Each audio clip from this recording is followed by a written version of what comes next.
केंद्रीय मंत्री जी का दिमाग खिसक गया है। अब समझ में आ गया होगा कि असली बीजेपी कौन सी है और नकली कौन सी है। अब वो थर्मामीटर लगा के देख रहा है कि बीजेपी में रहा जाए या कांग्रेस में जाया जाए। दूसरी तरफ हमारे यहाँ के सांसद और केंद्रीय राज्य मंत्री बयान देते हैं कि संगठन के लोग हथियार लेके गए, तलवार लेके गए, डंडा लेके गए, और ये उन्होंने ना सोचा ना समझा, किसी की कही कहाई बात को अपने आप फेंक दिया। और इसीलिए मुझे कहना पड़ रहा है कि इस केंद्रीय मंत्री जी का दिमाग खिसक गया है।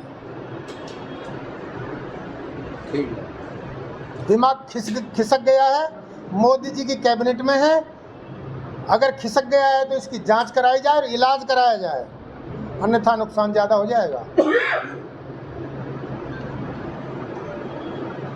अब तो शायद रेवाड़ी वासियों को भी, हरियाणा वासियों को भी, बीजेपी के शीर्ष नेताओं को पता लग गया होगा कि जब मैंने चुनाव के दौरान एक मुद्दा उठाया था कि असली और नकली बीजेपी कौन सी है, अब समझ में आ गया होगा कि असली बीजेपी कौन सी है और नकली कौन सी है।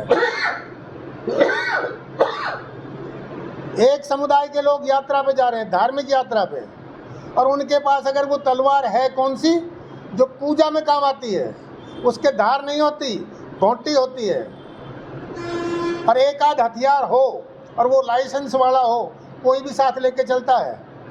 डंडा कोई घर से लेके नहीं जाता, ऐसी परिस्थिति आने पर कहीं से उठा भी सकता है। और जब इतनी महिलाएं, छोटे छोटे बच्चे साथ हों तो कोई आदमी लड़ाई के लिए, उपद्रव के लिए जाते हैं क्या? तो बिना सोच समझ के अनर्गल बयान देना, और वो भी एक विशेष बड़े समुदाय के खिलाफ, ये सीधा सीधा हिंदुत्व पर प्रहार है इस सांसद का, और इनको इसका खमियाजा भुगतना पड़ेगा। अब ये सोच रहे हैं, बुला रहे हैं कि मुझे क्या करना चाहिए, क्या मैं इसके लिए क्षमा मांग के अपने बैकफुट पे आ जाऊं। कुछ इसके चमचे ये कहते हैं कि हमारा नेता साफ बोई में है, कोई कुछ गलत नहीं कहा, बिल्कुल ठीक कहा है। तो मैं ये पूछना चाहता हूँ, इनमें बात कौन सी ठीक है? ये उस दिन की बात कर रहे हैं? अरे इन्होंने तो एक चिड़िया के बच्चे को भी नहीं मारा। आज बताए वो केंद्रीय मंत्री, उन हथियारों से जिनका नाम ले रहे थे, किसको नुकसान पहुंचा है? और जांच में ये क्लियर हो गया है कि 10 दिन पहले इसकी भूमिका बन चुकी थी, लोगों को ड्यूटी असाइन कर दी गई थी। कौन पेट्रोल लाएगा, कौन पेट्रोल बम बना के फेंकेगा, कौन आग लगाएगा, कितने हथियार आएंगे, अम्युनिशन कौन सप्लाई करेगा, किस किस जगह आप लोगों को मोर्चा लेना है। और उन्हीं का एक विदेशी कह रहा है, आपने सुना होगा, क्यों ये व्हाट्सएप वगैरह तो सारी आ जाती हैं, कि यार इतने बहादुर हो के मेवात के मुसलमान, अगर तुम में दम है, थोड़ा बहुत भी जान और आत्मा है, तो 100-200 को तो टपका दो। तो इस तरह की तैयारियां वहां से हैं, उनका कोई दोष नहीं। बराबर में दोषी खड़ा कर दिया है हिंदू समाज को, बजरंग दल को, संगठनों को, उनके बराबर में अपराधी इन्होंने जो घोषित किया है, ये बहुत दुखदाई है।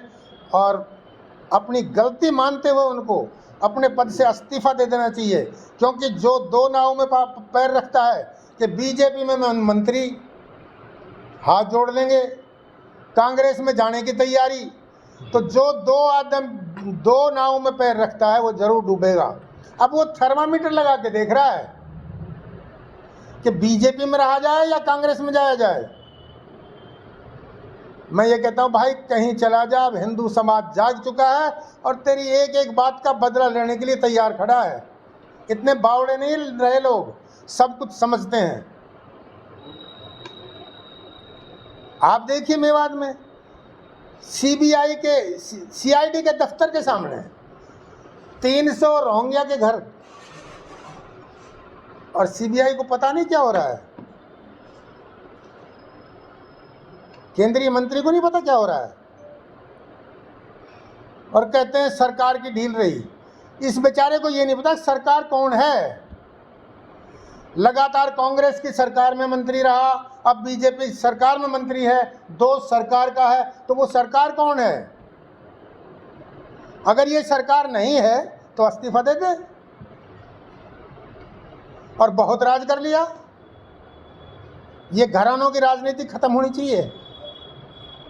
कप्तान अजय सिंह ये भी अपने वोटों के लिए दूसरे समुदाय का पक्ष ले रहा है, उनको निर्दोष बता रहा है, उन पे अत्याचार बता रहा है, सरकार की फेलियर बता रहा है, सरकार की वजह से उन लोगों ने ऐसा सब कुछ कर दिया।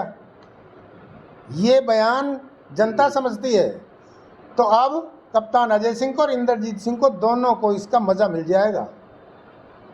और घरानों की राजनीति निश्चित तौर पे समय आ गया, अब खत्म होने वाली है। आम परिवार का कोई भी आदमी आए, साधारण आदमी कोई भी आए, जिसमें देश सेवा समाज सेवा करने की इच्छा है, वो कहीं भी आए, कोई भी आए, कोई जीते कोई हारे, देशभक्ति के साथ अच्छे काम करने की जिसकी नीयत हो वो आना ही चाहिए। हम स्वागत करेंगे।